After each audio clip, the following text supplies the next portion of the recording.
हरे कृष्णा। हरे कृष्णा। समस्त भक्तों का हम हार्दिक स्वागत करते हैं आज का कार्यक्रम में। तो आज हम रामायण का बालकांड पार्ट 14 देखेंगे। तो लास्ट टाइम हमने देखा किस प्रकार भगवान राम के कृपा से माता अहल्या का उद्धार होता है। तो उसके पश्चात विश्वामित्र जी राम लक्ष्मण के साथ और उनके शिष्य के साथ मिथिला की ओर निकल पड़ते हैं। मिथिला की ओर जाकर एक स्थान में जहाँ पे पानी का व्यवस्था था वहां पर अपना डेरा लगाते हैं, अपना टेंट लगाते हैं, धाम यात्रा का टेंट लगाते हैं। उस टेंट में उनके अनेक शिष्य और राम लक्ष्मण विश्वामित्र जी रहते हैं।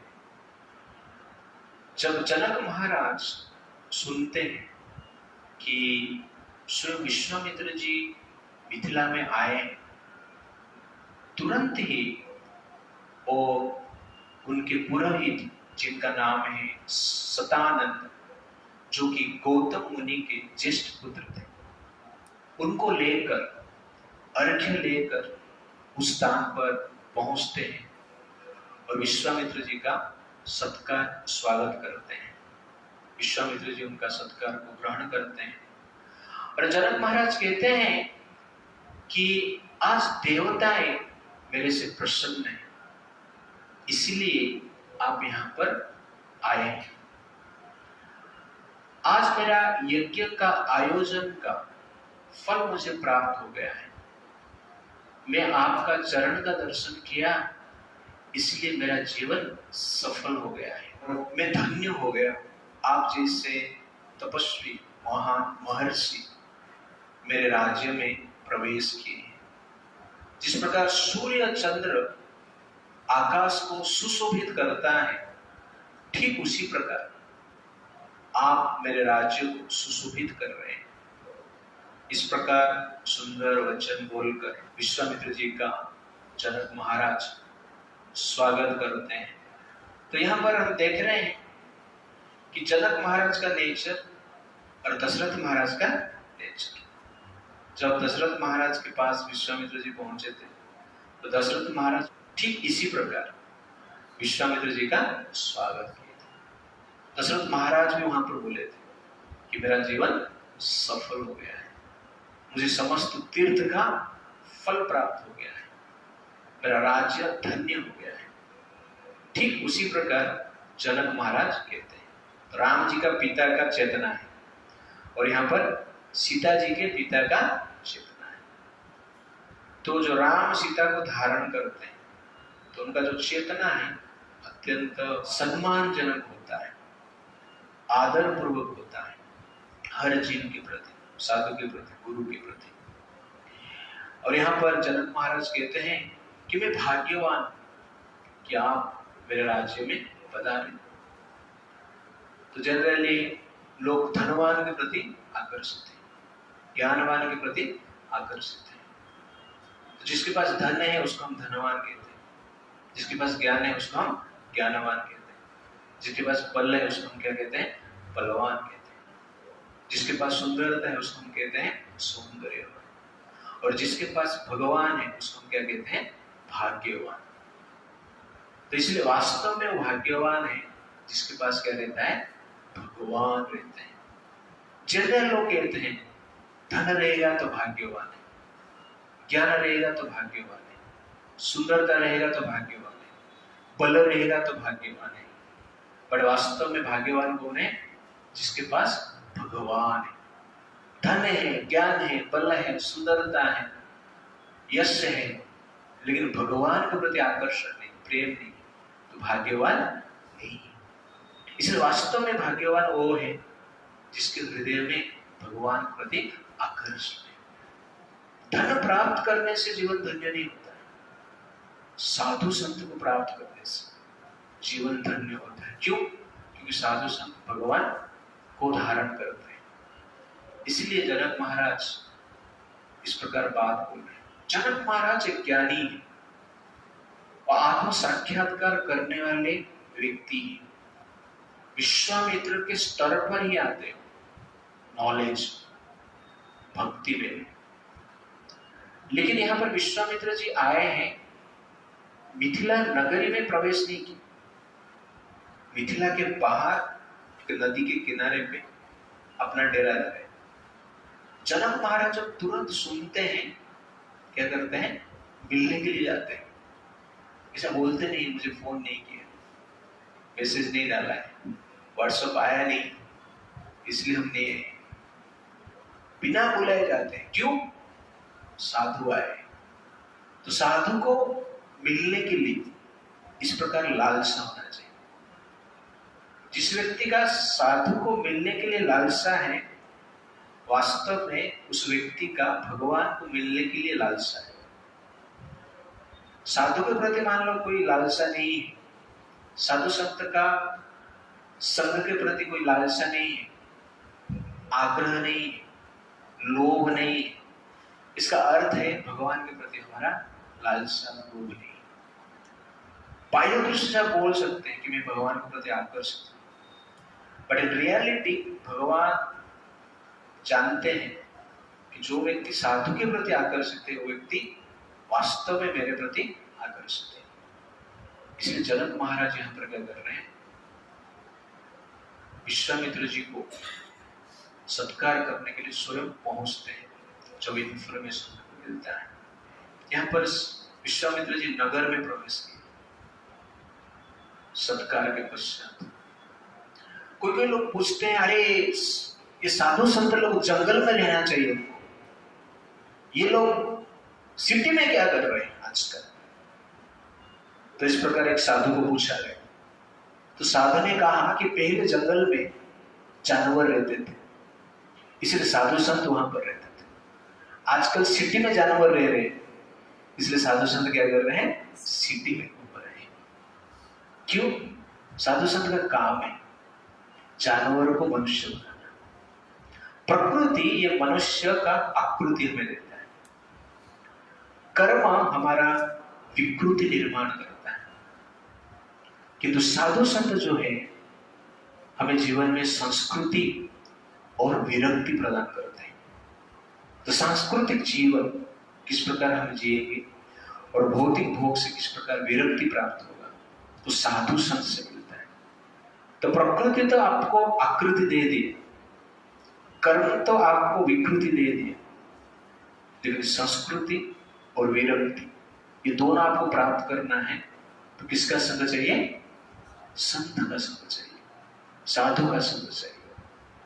तो साधु संत इसलिए आवश्यकता है। इसीलिए सांस्कृतिक जीवन जीना है, एक कल्चर लाइफ जीना है और संसार के प्रति विरक्ति का भाव निर्माण करना है, तो साधु संत सन्यासी का संग अत्यंत आवश्यकता है। संत नहीं है, साधु नहीं है, जीवन में उनके प्रति आसक्ति नहीं है, आग्रह नहीं है, संग नहीं है, तो विरक्ति नहीं होगा और सांस्कृतिक जीवन में हम जी नहीं पाएंगे। That is western world. Western world में विरक्ति है, भोग के प्रति आसक्ति है, और संस्कृति है, संस्कृति नहीं, अपसंस्कृति है। क्यों? क्योंकि साधु संत का अभाव है। इसलिए साधु संत एक महत्वपूर्ण कार्य संसार में करते हैं। हमारा विकृति को, कार्मिक रिएक्शन से जो विकृति हमें मिला है उसको विरक्ति के ओर लेके जाते हैं और जीवन में संस्कृति प्रदान करते हैं। इसलिए साधु संत का आवश्यकता, that is very very important. और जो साधु है ये सबके लिए। एक बार एक साधु को पूछा गया कि आपका प्रवचन में बीजेपी वाले भी आते हैं, कांग्रेस वाले भी आते हैं, आम आदमी पार्टी वाले भी आते हैं, हर राजनीतिक पार्टी आते हैं, आप कौन सा पार्टी के? तो साधु ने कहा कि बीजेपी वाले, कांग्रेस वाले, आम आदमी पार्टी वाले, जितने भी लोग हमारे पास आ रहे हैं सबके हृदय में परमात्मा है, इसलिए हमारा पार्टी का नाम है परमात्मा का पार्टी। हम परमात्मा के पार्टी से हैं, इसलिए यहां पर क्या है, भेदभाव नहीं है। और साधु अत्यंत महत्वपूर्ण है। जनक महाराज इतना गुणगान कर रहे हैं, दशरथ महाराज इतना गुणगान कर रहे हैं, इसका कारण क्या है? तो इतना साधु का आवश्यकता क्या है? एक बार के बेटा ने अपना पिताजी को पूछ रहा है कि पिताजी ये दामाद लोग को इतना सत्कार, इतना आदर, इतना प्रेम क्यों दिया जाता है? इसका कारण क्या है? मैं आपका बेटा हूं, मुझे इतना आदर, सत्कार, प्रेम नहीं मिल रहा है, लेकिन दामाद जब घर पे आते हैं बहुत आदर सत्कार होता है, इसका कारण क्या है? तो पिताजी ने कहा क्योंकि दामाद ने बहुत बड़ा कार्य किया है। ना क्या है? ना हमारा मुसीबत को लोग संभाल रहे हैं, इसलिए वो लोग जनरली क्या है? महान है। हमारा चिंता को संभाल रहे हैं, हमारा चिंता को लेके गए हैं घर से, दुख को भगा के लेके गए, इसलिए उनका आदर सत्कार हम करते हैं कि दामाद ने बहुत बड़ा त्याग किया है, सेक्रीफाइस किया है। ठीक उसी प्रकार साधु भी क्या करते हैं? वास्तव में हमें मुसीबत से बचाते हैं, दुख से बचाते हैं, चिंता से बचाते हैं। जन्म मृत्यु जरा व्याधि, संसार का बंधन, ये वास्तव में दुख है। ये दुख को दूर नहीं करेंगे तो कितना भी दामाद का सत्कार करो तो वास्तव में मुसीबत से दूर नहीं। वास्तव में मुसीबत क्या है? प्रॉब्लम क्या है? जन्म मृत्यु जरा व्याधि। इस प्रॉब्लम को सीरियसली हमें लेना चाहिए। वास्तव में मुसीबत क्या है? नेगेटिविटी ऑफ आवर माइंड, अनर्थ। ये वास्तव में क्या है? मुसीबत है, प्रॉब्लम है। इसलिए इसका जो निराकरण कौन करता है? साधु संत करते हैं। इसलिए उनका सत्कार करना अत्यंत आवश्यकता है, और उनका सत्कार करते हैं तो भगवान संतुष्ट होते हैं। इस प्रकार कपिल मुनि उनके मां को कहते हैं, प्रसंगम अजरम पास आत्मनः कवय विदु सएव साधु सुकृतः मोक्ष द्वारम अपावृतम्। प्रसंगम अजरम पास, इस संसार के प्रति हम आसक्त रहेंगे, इस संसार का भौतिक भोग को हम भोगते रहेंगे तो ये क्या करता है? हमें बांध के रखता है। अजरम पास, ये पास से मुक्ति प्राप्त करना इतना आसान नहीं है, और इसमें बांध लेता है इंद्रिय तृप्ति। सएव साधु सुकृत, तो इंद्रिय वस्तु के साथ संग करेंगे तो बंधन में पड़ जाएंगे, लेकिन साधु के साथ संग करेंगे मोक्ष द्वारम अपावृतम, मोक्ष का द्वार क्या हो जाता है? ओपन हो जाता है। विषय भोग करेंगे और विषयासक्त व्यक्ति के साथ संग करेंगे तो विषय के बंधन में आ जाएंगे, लेकिन साधु के साथ संग करेंगे विषय का बंधन से मुक्त होकर भगवान के धाम में प्रवेश करेंगे। इसीलिए साधु संत का सत्कार अत्यंत आवश्यकता है। आप देखेंगे परीक्षित महाराज मां के गर्भ में भगवान विष्णु के दर्शन किए, लेकिन दर्शन करने के पश्चात भवसागर में जन्म हो गए, पैदा हो गए, मुक्त नहीं हुए। मां के गर्भ में विष्णु का दर्शन हुआ परीक्षित महाराज, लेकिन मुक्ति नहीं हुआ। अंत में परीक्षित महाराज को श्राप मिलता है कि 7 दिन में आपका क्या होगा? मृत्यु होगा। तो ये जब सुनते हैं परीक्षित महाराज निर्णय लेते हैं कि मुझे भगवान कृष्ण की कथा का श्रवण करना है। तो ये जब निर्णय लेते हैं, सुखदेव गोस्वामी वहां पर प्रकट होते हैं गंगा नदी के तट पर, और परीक्षित महाराज को भागवतम कथा 7 दिन तक सुनाते। और ये सुनने के पश्चात परीक्षित महाराज इस संसार बंधन से मुक्त होकर कहां पे जाते हैं? वैकुंठ में जाते हैं। तो भगवान का दर्शन धरती पे लेकर आ गए। लेकिन साधु का दर्शन, साधु का वाणी उनको कहां पर लेके गया? वैकुंठ में लेके गया। तो which is very very important. आप डायरेक्ट भगवान का दर्शन करेंगे तो मुक्ति नहीं। तो परीक्षित महाराज साधु का दर्शन किए और साधु का वाणी को सुने, भगवत कथा सुने, तो संसार से मुक्ति होगी। तो this is power of association of sadhu. आपको नॉर्मल लगता रहेगा, हमें नॉर्मल लगता है, प्रोग्राम जाना पड़ेगा, अटेंड करना पड़ेगा, बैठना पड़ेगा, बट इन रियलिटी वास्तव में सबसे बड़ा जो कार्य है दुनिया में आप लोग जो कर रहे हो वो क्या है? साधु संग, भगवान कृष्ण की कथा का श्रवण। क्योंकि दर्शन परीक्षित महाराज को मुक्ति नहीं दिलाए, लेकिन साधु से श्रवण मुक्ति दिलाए। इसीलिए विश्वामित्र जी यहां पर राम लक्ष्मण को साथ में लेके घूम रहे हैं। जनकपुरी में, मिथिला में विश्वामित्र जी राम लक्ष्मण को साथ में लेके आए।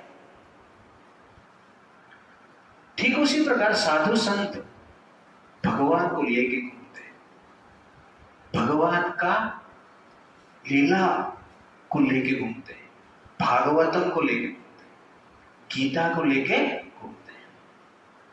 तो यहां पर आप देखेंगे कि परीक्षित महाराज भगवान का तो दर्शन किए लेकिन मुक्ति नहीं हुई। कि भगवान का कथा श्रवण करते हैं तो उनका क्या हो जाता है? मुक्ति हो जाता है। इसीलिए वास्तव में भगवान का दर्शन क्या है? भगवान कृष्ण की कथा का श्रवण है। अब कृष्ण की कथा के प्रति आकर्षित नहीं है, कृष्ण नाम के प्रति आकर्षित नहीं है, साधु संघ के प्रति आकर्षित नहीं है, भगवान का दर्शन भी आपको मुक्ति नहीं दिलाएगा। परीक्षित महाराज को संसार में जन्म दे देता है और दुर्योधन दुशासन शकुनी तो रोज दर्शन करते थे। कुछ हो रहा था? नहीं। इसलिए वास्तव में भगवान का दर्शन मतलब भगवान का कथा के प्रति आकर्षण, भगवान का नाम के प्रति आकर्षण, साधु संघ के प्रति आकर्षण, भगवान की सेवा के प्रति आकर्षण, साधु संत की सेवा के प्रति आकर्षण। ये वास्तव में हमें क्या करता है? मुक्ति प्रदान करता है। इसीलिए साधु संग अत्यंत आवश्यकता है। श्रीमद् भागवत में कहा गया, सत सेवया दीर्घया अपि जातमयी दृढ़मति हित्वा अवाद्यमिमं लोकं गतमद जनतामसि। सत सेवया अदीर्घया अपि, सत सेवया, साधु संत का सेवा कम समय के लिए भी हमने किया है तो क्या होता है? जातमयी दृढ़मति। भगवान कृष्ण कहते हैं मेरे प्रति एक व्यक्ति का जो मति है दृढ़ता से लग जाता है, दृढ़ भाव से वो भक्ति कर पाता है। करेगा तो क्या होगा? हित्वा अवाद्यम इमं लोक, ये थर्ड क्लास लोग को त्याग करके क्या करता है? गता मद जनतामसि, मेरे पास पहुंचता है। और ये कैसे संभव होता है? सत सेवया अदीर्घया अपि, कुछ समय के लिए, दीर्घ काल तक नहीं, थोड़ा समय भी करता है तो ये लाभ होता है। इसलिए विश्वामित्र जी का गुणगान जनक महाराज यहां पर करते हैं। इसलिए भगवान का दृष्टि आपके ऊपर है जब साधु का दृष्टि आपके ऊपर है, भगवान की कृपा आपके ऊपर है जब साधु का कृपा आपके ऊपर है। एक्चुअली भगवान कृपा प्रदान किए हैं आपको कैसे पता चलेगा? जब साधु का संग आपको मिलेगा, भगवान की कथा का श्रवण करने की अवसर आपको मिलेगा। वास्तव में भगवान की क्या है? कृपा है, गिफ्ट है। बाकी धन प्राप्त करना वो बिल गेट्स को भी मिलता है, एलन मस्क को भी मिलता है, जो गाय का मांस खाते हैं, जो व्यभिचारी करते हैं, ऐसे लोगों को भी धन संपत्ति मिलता है, करोड़ों अरब में मिल रहते हैं उनके पास। इसलिए भगवान को मिलकर धन प्राप्त कर देना कोई बड़ी बात नहीं, और वास्तव में भगवान के कार्य है ही नहीं। इसीलिए साधु का कृपा, साधु का जो दृष्टि है, साधु का संग है, वास्तव में भगवान की क्या है? कृपा है। इसलिए आप साधु संग को साधारण मत मानिए, ये भगवान का स्पेशल गिफ्ट है। भगवान सबसे बड़ा गिफ्ट किसको देना चाहते हैं? वो गिफ्ट क्या है? साधु का संग, भक्त का संग। This is very very important. Sadhu are the agent of God, therefore we should be very intelligent enough to recognize God's agent. The intelligence is given to recognize God's agent, that is sadhu, and intelligence is given to follow the intelligence of sadhu. That is actually क्या है? Real association of sadhu. साधु से सुनना साधु का association है। साधु का गले मिल लिया आपने, वो साधु का एसोसिएशन नहीं। इसलिए जो साधु संग है अत्यंत महत्वपूर्ण है, और ये संसार बंधन से हमें क्या करता है? मुक्त करता है। इसलिए भागवतम कहता है, जनस्य कृष्णा विमुखस्य दैवात् अधर्मशीलस्य सुदुःखितस्य अनुग्रहाय चरन्ति नूर्णां भूतानि भव्यानि जनार्दनस्य। तो इस प्रकार विदुर जी कहते हैं, जनस्य कृष्ण विमुखस्य, संसार का जो लोग हैं कृष्ण से विमुख हो गए, इसीलिए अधर्मशीलस्य, अधर्म कार्य में लिप्त है, इंद्रिय तृप्ति में लिप्त है, इसलिए वो लोग क्या है? दुखी है। सुदुःखितस्य, परफेक्टली क्या है? मिजरेबल कंडीशन में। अनुग्रहाय चरन्ति नृणां, इस मानव समाज में कृपा करके साधु संत क्या कर रहे हैं? घूम रहे हैं। किस लिए? भूतानि भव्यानि जनार्दनस्य, भगवान कृष्ण के जो भक्त हैं घूम रहे हैं, इस संसार बंधन में पड़े हुए व्यक्ति जो दुख में है, उनको उद्धार करने। इसलिए साधु संग इज वेरी वेरी इंपॉर्टेंट, और जनक महाराज इसको ग्लोरीफाई कर रहे हैं, और उसके साथ साथ दशरथ महाराज भी गुणगान कर रहे हैं। जो विश्वामित्र राम जी को मानते हैं, दशरथ महाराज वो कहते हैं राम जी देने योग्य नहीं है, वो मना नहीं करता कि मैं दूंगा नहीं करके, क्योंकि राम जी को मैंने प्राप्त नहीं किया है, राम जी कृपा करके आए हैं, इसलिए मैं कैसे उनको दे दूंगा। मान लो आप घर पे बैठे हैं और आपके पड़ोस वाला आपके घर पे आया और बोला कि मेरा घर का काम चल रहा है, एक मजदूर का जरूरत है, एक काम करने की व्यक्ति का जरूरत है जो हेल्प करेगा। तो आदमी क्या कर सकता है? अपना घर का नौकर को भेज सकता है, या अपना घर का कोई रिलेटिव है जो कि बेटा बेटी रहेगा, उनको भी भेज सकता है, ठीक है जाके थोड़ा काम करके आ जा। लेकिन कोई मेहमान आया, उसको भेजेगा तो जाके थोड़ा काम करके आ जाएगा, ऐसा कर सकता है? नहीं, क्योंकि मेहमान जो अतिथि है कृपावश वहां पर आए, वो अतिथि है, उनको बोल नहीं सकते खाना बना रहे हैं थोड़ा जाके उधर मजदूरी करके आ रहे। तो ठीक उसी प्रकार यहां पर दशरथ जी राम जी को नेम दे रहे, इसका अर्थ क्या है? ये अपना कृपा से यहां पर आए हैं, इसलिए मैं उनको कोई कार्य में भेज दूं ये मेरा अधिकार में नहीं। वशिष्ठ जी जब कहते हैं तब जाके क्या करते हैं? दशरथ जी भेजते हैं। ये दशरथ जी का प्रेम है भगवान राम के प्रति। तो विश्वामित्र जी टेस्ट करते हैं दशरथ जी का प्रेम को, और यहाँ पर जनक जी का भी प्रेम आप देखिए साधु के प्रति। उसके पश्चात जनक महाराज विश्वामित्र जी का सत्कार करते हैं और देखते हैं उनके बाजू में दो दिव्य पुरुष खड़े हैं, देखने में अत्यंत सुंदर है, जो कि अश्विनी कुमार के सौंदर्य को परास्त करते हैं। उनके हाथ में तलवार है, कंधे में धनुष, वाण है, दरगस है। उनका चलना जो है हाथी का मंद गति के समान है, और उनके जो सीना है सिंह के जैसे दिख रहा है। इसे प्रतीत हो रहा है कि वो देवलोक से अभी अभी आए हैं। ऐसे लग रहा है देवता ही स्वयं वहां पर खड़े हैं। वो पूछते हैं ये दोनों पुरुष कौन है, यहां क्यों आए हैं, यहां पे आने का उनका उद्देश्य क्या है। मैं ये सब जानना चाहता हूं। जिस प्रकार चंद्र और सूर्य आकाश को सुशोभित करते हैं, ये दो पुरुष इस मिथिला को सुशोभित कर रहे हैं।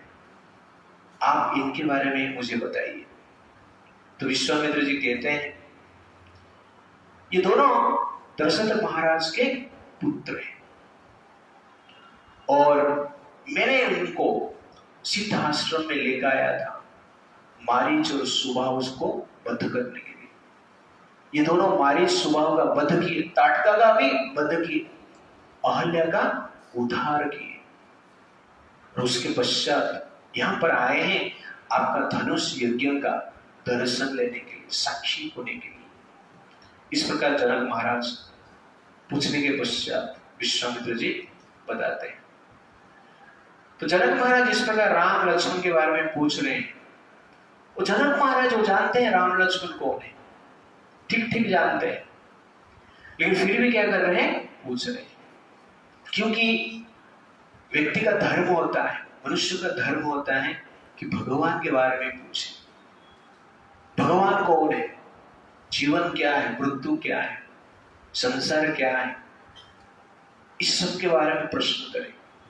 और ये जो प्रश्न हम पूछते हैं वास्तव में क्या होता है, मनुष्य जीवन प्रारंभ होता है। और साधु से ये प्रश्न पूछना चाहिए। तो साधु को मिलते हैं, पहला प्रश्न हम नहीं पूछेंगे प्रभु जी प्रसादम किधर है, लेकिन साधु को मिलने का पहला प्रश्न क्या होना चाहिए, भगवान को, कृष्ण क्यों भगवान है, कृष्ण इतना सुंदर क्यों देख रहे हैं, गोकुल बिहारी कौन है, ये सब के बारे में प्रश्न करना चाहिए। जब आप मैथमेटिक्स टीचर को मिलते हैं तो क्या प्रश्न पूछोगे, मैथमेटिक्स के बारे में। आप जब फिजिक्स केमिस्ट्री का टीचर को मिलते हो तो फिजिक्स केमिस्ट्री के बारे में पूछो, या फिजिक्स के टीचर के पास जाके बायोलॉजी के बारे में पूछोगे, नहीं। तो ठीक उसी प्रकार जब साधु को हम मिलते हैं तो भगवत चर्चा होना चाहिए, भगवत कथा का प्रश्न हमें पूछना चाहिए। That is very very important. और कैसे पूछना चाहिए, तद्विधि प्रणिपातेन परिप्रश्नेन सेवया उपदक्षन्ति ते ज्ञानम ज्ञानिनः तत्त्वदर्शिनः। नम्र भाव से, सेवा भाव से जानने के लिए पूछना चाहिए, चैलेंज के लिए नहीं, परीक्षा के लिए नहीं। तो आजकल का स्टूडेंट का इस प्रकार के नेचर। एक टीचर ने एक स्टूडेंट को कहा, अरे बचपन में हम लोग, मैं बालक अवस्था में जब था ना, मैथमेटिक्स मुझे आसानी से समझ में आ रहा था, तुम लोग को समझ में नहीं आ रहा है, तुम लोग को समझ में कैसे नहीं आ रहा है। तो एक स्टूडेंट बोलता है, सर मुझे लग रहा है उस समय पे आपका टीचर अच्छे थे इसलिए आपको समझ में आ रहा था। तो टीचर कोई गोली मार दी। तो हमारा भाव आदर होना चाहिए, प्रेम होना चाहिए, नम्र होना चाहिए, और इस प्रकार की प्रश्न करना चाहिए। That is the point. उसके पश्चात जनक जी विश्वामित्र भगवान राम लक्ष्मण और उनके शिष्य को लेकर मिथिला में प्रवेश करते हैं, और गौतम मुनि के ज्येष्ठ पुत्र जिनका नाम है सतानंद, वो विश्वामित्र जी को पूछते हैं कि मेरी माता अहल्या का क्या हुआ। तो विश्वामित्र जी कहते हैं कि मैं मेरा कार्य कर चुका हूं, अहल्या देवी का उद्धार हो चुका है, वो अपना पाप कर्म से मुक्त हो चुके हैं, इसलिए आप चिंता करने की आवश्यकता नहीं है। उसके पश्चात सदानंद जी खुश हो जाते हैं, राम लक्ष्मण को कहते हैं कि आप विश्वामित्र जी के साथ हैं, आप भाग्यवान हैं, ये साधारण पुरुष नहीं है, एक महान धर्मात्मा है, तपस्वी है, ब्रह्मर्षि है, इनके बारे में मैं ठीक ठीक जानता हूं, मैं आपको इनके बारे में बताना चाहता हूं। तो राम लक्ष्मण कहते हैं हमने तो बहुत कुछ सुना है रास्ते में विश्वामित्र जी से, किंतु इनके बारे में हमने सुना नहीं। ये विश्वामित्र जी का महानता है, इसीलिए वो साधु, सब कुछ उन्होंने बताया, गंगा जी का आविर्भाव बताया, विशाल नगर का वर्णन किया, समुद्र मंथन के बारे में बताया, लेकिन अपने बारे में कुछ नहीं बताया। कुछ नाम के बारे में भी बताया, लेकिन अपने बारे में कुछ नहीं बताया। ये साधु का महानता है। साधु सबका ग्लोरिफिकेशन करते हैं, पर स्वयं का ग्लोरिफिकेशन नहीं करते हैं। ये साधु का एक सिम्टम है। जो स्वयं का ग्लोरिफिकेशन कर रहे हैं वो जनरली क्या है, साधु लेवल पे आए नहीं, संत लेवल पे आए नहीं। इसलिए हमें भगवान का ग्लोरिफिकेशन करना है, उसके साथ साथ भक्तों का भी ग्लोरिफिकेशन करना है, और स्वयं का ग्लोरिफिकेशन करने की आवश्यकता नहीं है। जो स्वयं का ग्लोरिफिकेशन करते हैं, इसका एक प्रकार की मैसेज आता है कि हम जनरली अहंकारी, नम्र नहीं। तो विश्वामित्र जी स्वयं के बारे में नहीं बताया। तो सदानंद कहते हैं कि विश्वामित्र जी का जीवन अत्यंत रोमांचक है। पहले ब्रह्मा जी हुए हैं, ब्रह्मा जी के पुत्र कुश हुए, कुश के पुत्र कुशनाभ हुए हैं, कुशनाभ के पुत्र गाधी हुए हैं, और गाधी के पुत्र विश्वामित्र हुए। बड़ा धर्मात्मा राजा थे, प्रजा को धर्म के अनुसार ही पालन करते थे। एक बार पूरा संसार में एक अक्षौणी सेना को लेकर घूम रहे थे, अनेक नगर वन पर्वत को पार करते हुए एक अक्षौणी सेना के साथ 2,18,700 सैनिक के साथ वशिष्ठ मुनि के आश्रम में पहुंचे। वो आश्रम अत्यंत आकर्षक था, चारों ओर सुंदर हिरण हिरनी घूम रहे थे, अनेक प्रकार वृक्ष लता फूल और पुष्प से सुशोभित हो रहे थे, और उस आश्रम में देवता गंधर्व आदि भी विचरण कर रहे थे। वहां पर कहां पर यज्ञ चल रहा था, कहां पर होम चल रहा था, ऐसे प्रतीत हो रहा था जैसे कि ब्रह्मलोक धरती पर प्रकट हुआ है। इस प्रकार का मुनि थे जो केवल जल पी के जी रहे थे, केवल कोई हवा पी के जी रहा था, केवल कोई सूर्य का किरण को पीकर जी रहा था। इस प्रकार की मुनि वहां पर तपस्या कर रहे थे। उस आश्रम में विश्वामित्र जी पहुंचते हैं, और वशिष्ठ मुनि जो विश्वामित्र जी को देखते हैं, उनके सैनिक के साथ तुरंत उनका सत्कार करते हैं और उनको जलपान करवाते हैं, फल मूल आदि से उनको तृप्त करते हैं, उनका सैनिक को भी तृप्त करते हैं। उसके पश्चात विश्वामित्र जी पूछते हैं, वो कहते हैं विश्वामित्र महातेज वनस्पति गणे तदा सर्वत्र कुशलम प्राहो वशिष्ठ राजा सतम। विश्वामित्र जी राजा है, वशिष्ठ जी को पूछ रहे हैं कि आपका आश्रम में सब कुछ ठीक है ना, आपका यज्ञ सब ठीक ठाक चल रहा है ना, आपके शिष्य लोग सब ठीक है। और उसके साथ साथ पूछते हैं वनस्पति, आपका पेड़ पौधे लता ये सब ठीक है ना। तो राजा एनवायरमेंट के बारे में भी सोच रहे हैं। तो पहले ऋषि मुनि का आश्रम है, स्पेशली पेड़ पौधे से भरा हुआ रहता है। और वैदिक कल्चर जनरली स्पेशली एनवायरमेंट का प्रोटेक्शन के बारे में बताता है। Therefore, protection of environment is an integral part of Vedic civilization. Environment was considered as integral part of family.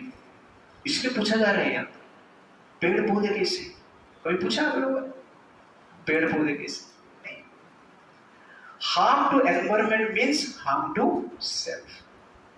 Inducing impurity to environment means inducing impurity to ourselves. तो वैदिक culture में परिवेश वृक्ष लता भी परिवार का एक व्यक्ति के रूप में ग्रहण किया जाता है। That is very very important. इसलिए वैदिक culture means protection of environment, non वैदिक कल्चर मीन्स मॉडर्न सोसाइटी।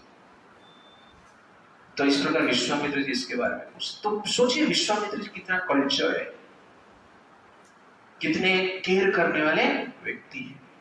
उसके पश्चात वशिष्ठ जी कहते हैं कि आप राजा हैं, यहां पर आए हैं, आपका यथा योग्य सत्कार भी करना चाहता हूं। तो विश्वामित्र जी कहते हैं कि आपने सत्कार कर दिया, आप ये वचन बोलकर मेरा सत्कार कर दिया और साथ साथ आपने फल मूल कंद हमें प्रदान किया है, जल हमें प्रदान किया है, हम लोग तृप्त हैं। आप महान हैं, ऋषि हैं, पूज्य हैं, आपका पूजा करना हमारा धर्म है, लेकिन ये बात बोलकर आप मेरा पूजा कर ली, इसलिए इससे बड़ा सत्कार और कुछ नहीं। तो वशिष्ठ जी कहते हैं नहीं नहीं, मैं आपका यथा योग्य सत्कार करना चाहता हूं, ठीक ठीक सत्कार करना चाहता हूं। विश्वामित्र जी को जो बार बार वशिष्ठ मुनि इस प्रकार कहते हैं, तो विश्वामित्र जी तुरंत कहते हैं कि ठीक है, आपकी इच्छा के अनुसार आप सत्कार कीजिए। तो यहां पर एक ऋषि किसका सत्कार कर रहा है? राजा का। जनक महाराज सत्कार किए विश्वामित्र जी का, और यहां पर आप देखेंगे विश्वामित्र जब राजा थे, ओके, उस समय पे वशिष्ठ जी उनका क्या कर रहे हैं? सत्कार कर रहे हैं। तो ये है साधु संत का जीवन और गृहस्थ का जीवन। ये दोनों जीवन साथ साथ चलना चाहिए। ये दोनों जीवन एक दूसरे के ऊपर क्या है? निर्भरशील है, परिपूरक है। तो जनक महाराज गृहस्थ के रूप में विश्वामित्र जी का सत्कार करते हैं, और यहाँ पर वशिष्ठ साधु है, लेकिन विश्वामित्र जी को जो राजा है उनको सत्कार करते हैं। और वही प्रेम से, वही आदर से, ईर्ष्या का भावना है ही नहीं। गृहस्थ आश्रम सुपीरियर है और संन्यास आश्रम उससे सुपीरियर है, इस प्रकार हमें मानना नहीं चाहिए। दोनों आश्रम उनके उनके लेवल पे क्या है? सुपीरियर है। उसके पश्चात वशिष्ठ जी कामधेनु गाय को कहते हैं कि हे माता, आप यह समस्त सैनिक के लिए भोजन का व्यवस्था करो। ये जब कामधेनु गाय सुनती है, तुरंत ही अपना बल से कामधेनु गाय अनेक प्रकार की भोजन प्रस्तुत कर देती है। रामायण कहता है कि कामधेनु गाय कुछ क्षण में गरम गरम भात का पर्वत जैसे ढेर लगा दिया। दाल, घी, दूध, दही का एक प्रकार की तालाब भी बना दिया। अनेक प्रकार के मिष्ठान्न था, जूस भी था, और जिस व्यक्ति को जिस प्रकार भोजन चाहिए था उसी प्रकार के भोजन का व्यवस्था की। चाइनीज भी था, नूडल्स भी था, पिज्जा, पास्ता भी था, जिसको जैसा चाहिए था उसी प्रकार की व्यवस्था की। और कामधेनु गाय के प्रभाव से हजार हजार सैनिक के लिए चांदी का थाली का व्यवस्था। सब लोग चांदी का थाली में स्वादिष्ट भोजन प्राप्त किए। इतने दिन से, वर्षों से पूरा पृथ्वी भ्रमण कर रहे हैं, लेकिन इतना स्वादिष्ट अमृतमय भोजन उनको मिला नहीं था। भरपूर पेट खाए, संतुष्ट हुए। उसके पश्चात विश्वामित्र जी कहते हैं कि हे मुनि श्रेष्ठ, मुझे ये गाय चाहिए। 1,00,000 गाय इस एक गाय के बदले में मैं दूंगा, क्योंकि मैं यहां का राजा हूं। धर्मतः ये गाय मेरा होना चाहिए, इसलिए मुझे गाय आप दे दीजिए। वशिष्ठ जी कहते हैं 1,00,000 गाय, 100 करोड़ गाय देंगे तो भी मैं कामधेनु को देने वाला नहीं। ये मेरे से अलग नहीं हो सकता है। मेरा यज्ञ, मेरा जीवन, सब कुछ इस गाय के ऊपर निर्भर करता है। पूरा आश्रम इस गाय के द्वारा चलता है। मैं जो रिसर्च करता हूं उसके लिए जो रॉ मटेरियल चाहिए वो गाय से प्राप्त होता है। इसलिए ये गाय मेरे लिए सर्वस्व है, मैं इस गाय को नहीं दे सकता है। विश्वामित्र जी क्रोधित हो जाते हैं और क्रोधित होकर कहते हैं कि मैं आपको 14,000 हाथी देता हूं। हाथी स्वर्ण के आभूषण से सज्जित होंगे, ऐसे हाथी प्रदान करूंगा, और उनका जो अंकुश है वो भी स्वर्ण का होगा।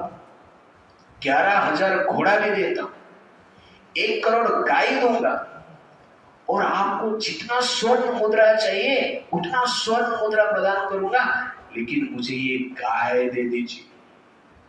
वशिष्ठ मुनि कहते हैं एतदेव हि मे रत्नम, एतदेव हि मे धनम, एतदेव हि सर्वस्वम, एतदेव हि जीवितम। वो कहते हैं ये गाय मेरा रत्न है, ये गाय मेरा धन है, ये गाय मेरा सर्वस्व है, ये गाय मेरा जीवन है। मैं कदापि ये गाय को आपको नहीं दे सकता हूं। ये जब विश्वामित्र जी सुनते हैं तुरंत क्रोधित हो जाते हैं और अपना सैनिक को बोलते हैं ये गाय को खींच कर लेके चलो। सहस्र सैनिक मिलकर गाय को खींचते हैं और वशिष्ठ जी से दूर लेके जाते हैं।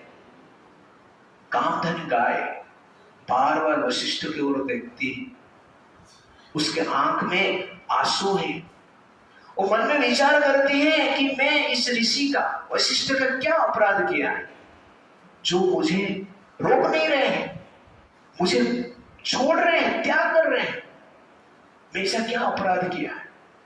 इस प्रकार विचार करती है और लंबा सांस लेती है और एक झटका देती है।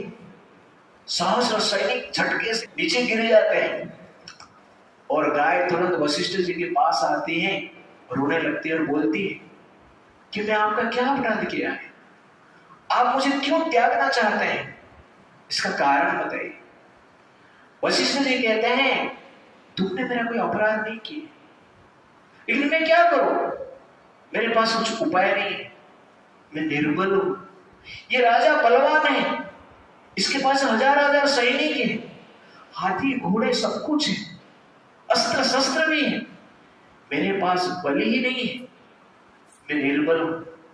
तो कामधेनु गाय बोलती है आप निर्बल नहीं है, आप बलवान है। आपके जैसे बल इस संसार में किसके पास है ही नहीं। कामधेनु बोलती है न बलम क्षत्रियस्य ब्रह्मणा बलवतरः, ब्रह्मन् ब्रह्म बलम दिव्यम क्षत्रियस्य बलवतरम्। वो कहते हैं न बलम क्षत्रियस्य, मेरे हिसाब से क्षत्रिय लोग का बल होता ही नहीं। वास्तव में बल ब्राह्मण के पास होता है। ब्रह्मण ब्रह्म बलम दिव्य, ब्राह्मण के पास जो ब्रह्म बल है वो दिव्य है। क्षत्रिय का बल से बहुत उत्कृष्ट है, उन्नत है। क्षत्रिय उनके सामने कुछ भी नहीं है।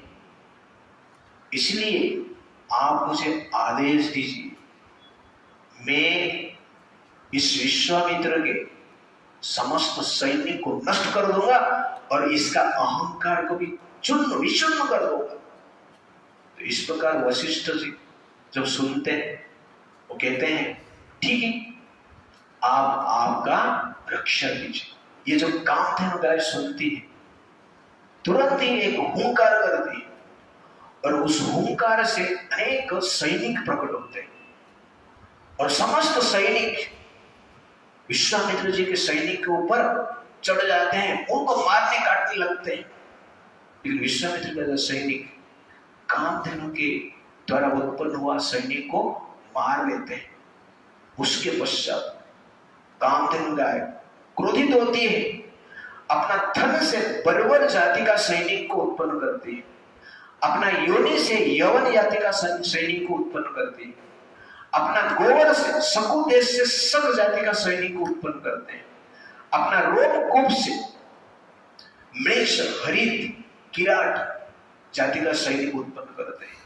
हजार हजार सैनिक उत्पन्न होते हैं, और उस सैनिक विश्वामित्र जी का सैनिक को इस प्रकार मारते हैं जैसे कि कोई मशीन में पेड़ को काटा जाता है, और सबको काट काट कर, हाथी घोड़ा ओके बाकी सैनिक सबको काट कर खत्म कर देते हैं। 2 घड़ी के भीतर ही विश्वामित्र जी के सैनिक खत्म।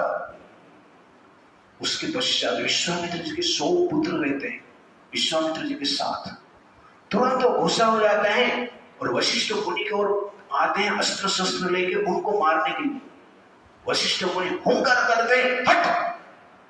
तुरंत ही उनके जो पुत्र थे 99 पुत्र मर जाते, शरीर त्याग कर देते।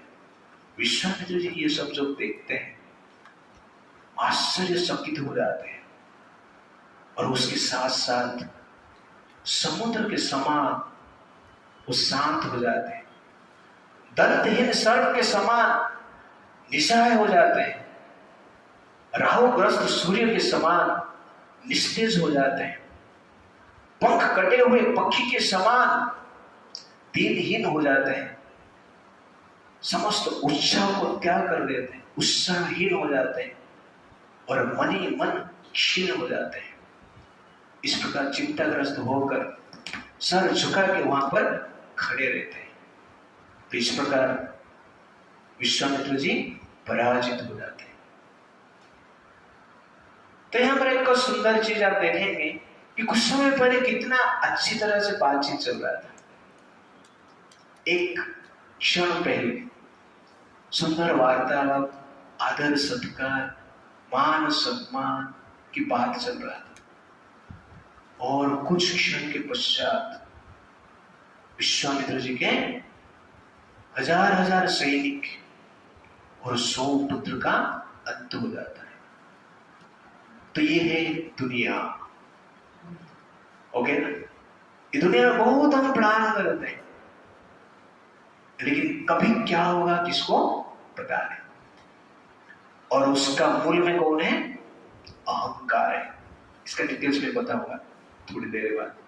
पर यहां पर मेन पॉइंट है, अब देखेंगे जब विश्वामित्र जी वशिष्ठ जी के सामने आते हैं, वशिष्ठ जी उनका आदर सत्कार करते हैं, और विश्वामित्र जी स्पेशल कहते हैं कि आप मेरा सत्कार किए हैं, और यथा योग्य सत्कार करने के लिए बोल के आप मेरा सत्कार करते हैं।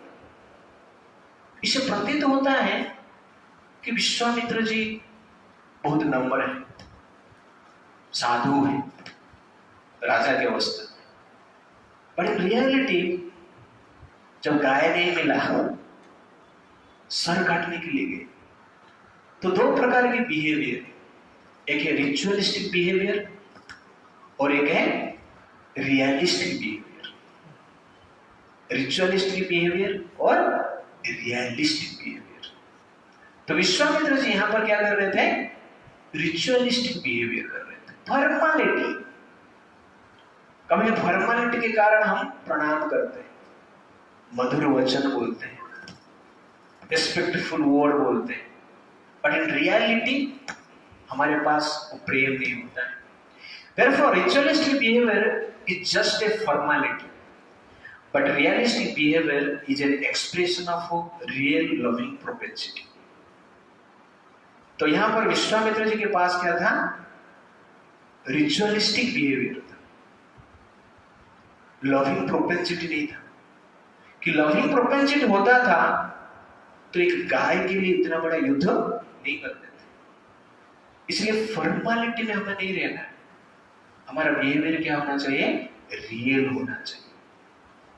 Our behavior must be realistic, not ritualistic. Realistic behavior originates from heart, but ritualistic behavior originates from head.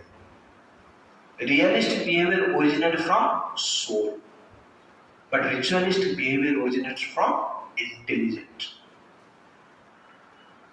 In realistic behavior, we really respect without any motivation. But in ritualistic behavior, we respect to protect our image. अपना image बचाना है, इसलिए प्रभु जी को प्रणाम करना पड़ेगा, है कि नहीं? प्रसाद देना पड़ेगा। तो इस प्रकार हमारा बिहेवियर रहता है, और ये बिहेवियर रहेगा दैट इज नॉट गुड, और ये बिहेवियर कभी भी चेंज हो सकता है। ये बिहेवियर संबंध को टिका के नहीं रखता है, संबंध को समय के अनुसार, स्वार्थ के अनुसार विनाश कर देता है, जहां पर यहां पर हम देख रहे हैं। Therefore, अच्छा नेता वह नहीं है जिसका नीति अच्छा है, अच्छा नेता वह है जिसका नियत अच्छा है। तो विश्वामित्र जी का नीति अच्छा हो सकता है और कूटनीति भी हो सकता है, लेकिन नियत अच्छा होना अत्यंत आवश्यकता है। कि विश्वामित्र जी इतने सुंदर बातचीत कर रहे थे कि अचानक उनके मन में क्या उत्पन्न हुआ? कामधेनु के प्रति लोभ उत्पन्न हुआ। क्यों लोभ उत्पन्न हुआ? वो एक पॉइंट वहां पर कहते हैं कि ये जो गाय है धर्मतः मेरा है। क्यों? क्योंकि इस राज्य का राजा मैं हूं। तो इस प्रकार विचार जो आता है तो भोग करने की प्रवृत्ति, लोभ उत्पन्न होता है। ये अहंकार है। जो इच्छाएं हैं उसका ओरिजिनल जनरेशन पॉइंट जो है, उद्गम स्थान है। तो इच्छाएं कहां से उत्पन्न होता है? अहंकार से उत्पन्न होता है। विश्वामित्र जी जब अपने आप को राजा सोचे तो उनको क्या लगा कि कामधेनु भी मेरा क्या है? प्रॉपर्टी है, इसके ऊपर मेरा अधिकार है। तो आपका आइडेंटिफिकेशन आपका डिजायर निर्माण करता है। If you identify with matter then your desire will be materialistic. If you identify with God then your desire will be godly. Therefore, your desire completely depends upon your identification. आप क्या आपका परिचय दे रहे हैं, आप स्वयं को क्या मान रहे हैं, और उसके अनुसार आप क्या करते हो? डिजायर करते हो, और वो डिजायर क्या करता है? आपका डिजास्टर बन जाता है। मैं आपको एक सिंपल एग्जांपल देता हूं, किस प्रकार आपका मिस आइडेंटिफिकेशन और अहंकार ही आपका इच्छा का निर्माण करता है, पूरे इच्छा का। तो मिस आइडेंटिफिकेशन रहेगा तो मिजरेबल डिजायर्स उत्पन्न होगा। कहने का अर्थ है कि जो डिजायर आपको मिजरी की ओर लेके जाएगा। मान लो आपके 2-4 फ्रेंड हैं और आप फ्रेंड के घर पे जाते हैं, आराम से नॉर्मल रहते हैं, बातचीत करते हैं, खाना भी खाते हैं, पानी मांग के पीते हैं, खाना मांग के खाते हैं। इस प्रकार का आपका बिहेवियर चल रहा था। क्यों? क्योंकि आप अपने आप को मित्र मानते हैं और मित्र में नॉर्मल बिहेवियर चलता है। कितने दिन के बाद एक मित्र के बहन के साथ आपका शादी हो गई, आप उस घर पे गए, कोई आपको पानी के लिए पूछ नहीं रहा है, लेकिन आप पानी मांग नहीं पा रहे, लेकिन खाने के लिए पूछ नहीं रहे हैं, खाना मांग नहीं पा रहे। क्यों? पहला पूछ रहे थे, अभी आप पूछने के लिए इच्छा नहीं कर रहे। क्यों? इसका कारण क्या है? आप अभी अपने आप को क्या समझ रहे हो? दामाद समझ रहे हो। इसलिए मुझे पूछना चाहिए। सेम पर्सनैलिटी है आप, लेकिन जब आपने आपको दामाद समझते हो तो आपका इच्छा अलग हो जाता है कि मुझे ये लोग पूछना चाहिए, मेरा सत्कार करना चाहिए। लेकिन आपने आपको जो फ्रेंड समझते हो, आप नॉर्मल पोजीशन में रहते हो। पर्सनैलिटी आप सेम है, सिचुएशन भी सेम है, उनके घर भी ही है जो पहले आप आते थे जाते थे, लेकिन अभी क्या है, दामाद समझ रहे हो। इसको कहते हैं मिस आइडेंटिफिकेशन और अहंकार। और ये अहंकार के द्वारा हम आइडेंटिफाई करेंगे तो उससे इच्छाएं जनरेट होता है, और उस इच्छा के अनुसार हम क्या करते हैं, कार्य करते हैं। कभी कभी मान लो आप नॉर्मल वे में ऑफिस में कार्य कर रहे हो, तो नॉर्मल एम्प्लॉय 10 साल कार्य आपने किया और आप उस ऑफिस का क्या बन गए, सीईओ बन गए आगे जाके, और बाकी एम्प्लॉय आपके साथ जो फ्रेंड है उन आपके साथ ही। सीईओ बनने के बाद आप जब एंट्री मारोगे, आपका फ्रेंड ही आपका सत्कार नहीं किया है कि नहीं, तो आपको क्या लगता है, बुरा लगता है। क्यों? आप सेम पर्सन, सेम ऑफिस में काम कर रहे हैं, लेकिन अभी आपने आपको क्या समझ रहे हो, सीईओ, मुझे ये लोग प्रणाम करना चाहिए, रिस्पेक्ट देना चाहिए। तब क्या लगता है आपको, दुख लगता है। तो आपका आइडेंटिटी ही आपका क्या है, मिजरेबल कंडीशन का कारण है। तो विश्वामित्र जी के लोग कामधेनु के प्रति क्यों आया, क्योंकि अपने आप को क्या समझे हो, राजा समझे, प्रोप्राइटर समझे, इसलिए इस प्रकार के विचार आए। बहुत राजा आके वशिष्ठ जी को मिलके गए रहे, ऐसा नहीं हुआ रहेगा कि वशिष्ठ जी पहली बार कोई राजा को इस प्रकार खिला रहे, लेकिन बाकी राजा उनको नहीं मांगे। क्यों नहीं मांगे? उनका विचार ये है कि जो गाय है भगवान के द्वारा प्रकट है, और वशिष्ठ मुनि भगवान के कार्य में रत है, इसलिए ये गाय भगवान की सेवा में रहना चाहिए। तो इस प्रकार भाव में वो है। तो आपका भाव क्या है, किसके ऊपर डिपेंड करता है, आपका आइडेंटिफिकेशन के ऊपर डिपेंड करता है। तो your emotion completely depend upon your identification. तो आपका मटेरियलिस्टिक आइडेंटिफिकेशन रहेगा, मिस आइडेंटिफिकेशन रहेगा, आप शारीरिक विचार में रहेंगे और आप अपने आप को राजा सोचेंगे, अपने आप को पुरुष सोचेंगे, अपने आप को स्त्री सोचेंगे, अपने आप को इंजीनियर मानेंगे, अपने आप को पिता मानेंगे, पुत्र मानेंगे। तो ये मटेरियलिस्टिक आइडेंटिफिकेशन है, और इस आइडेंटिफिकेशन में क्या होता है, कॉन्फ्लिक्ट होता है। इसलिए संसार में आप देखेंगे पिता पुत्र के बीच में कॉन्फ्लिक्ट है, हस्बैंड वाइफ के बीच में कॉन्फ्लिक्ट है, फ्रेंड फ्रेंड के बीच में कॉन्फ्लिक्ट है, देश देश के बीच में कॉन्फ्लिक्ट है। क्यों? क्योंकि ये सबसे बड़ा मिस्टेक है। क्या है? Identification, wrong identification. इसलिए हमें आइडेंटिफिकेशन किसके अनुसार करना चाहिए, भगवान के साथ कनेक्शन के अनुसार करना चाहिए। तो we are the servant of the servant of the servant of God. Chaitanya Mahaprabhu कहते हैं जीवर स्वरूप होए नित्य कृष्ण दास। तो ये सर्वेंट मेंटालिटी रहेगा तो जनरली क्या है, दुख नहीं रहेगा। और संसार में कोई भी सर्वेंट मेंटालिटी में नहीं है, सब लोग कौन सा मेंटालिटी में है, बॉस का मेंटालिटी में, सीईओ मेंटालिटी में, और इसलिए सब लोग क्या है, कष्ट में। इसलिए मेंटालिटी को छोड़ना अत्यंत आवश्यकता है। और ये अहंकार, जब अहंकार से डिजायर उत्पन्न होता है और उस इच्छा के कारण क्रोध उत्पन्न होता है, जो फुलफिल नहीं होता है वो क्या हो जाता है, क्रोध उत्पन्न होता है। तो यहाँ पर आप देखेंगे विश्वामित्र जी क्रोधित हो गए, और क्रोधित होकर सबको कामधेनु को लेने की प्रयास की। तो अहंकार के कारण पहले क्या उत्पन्न हुआ, लोभ, कामधेनु मुझे चाहिए, और जब लोभ फुलफिल नहीं हुआ तो क्या उत्पन्न हुआ, क्रोध, युद्ध हो गया।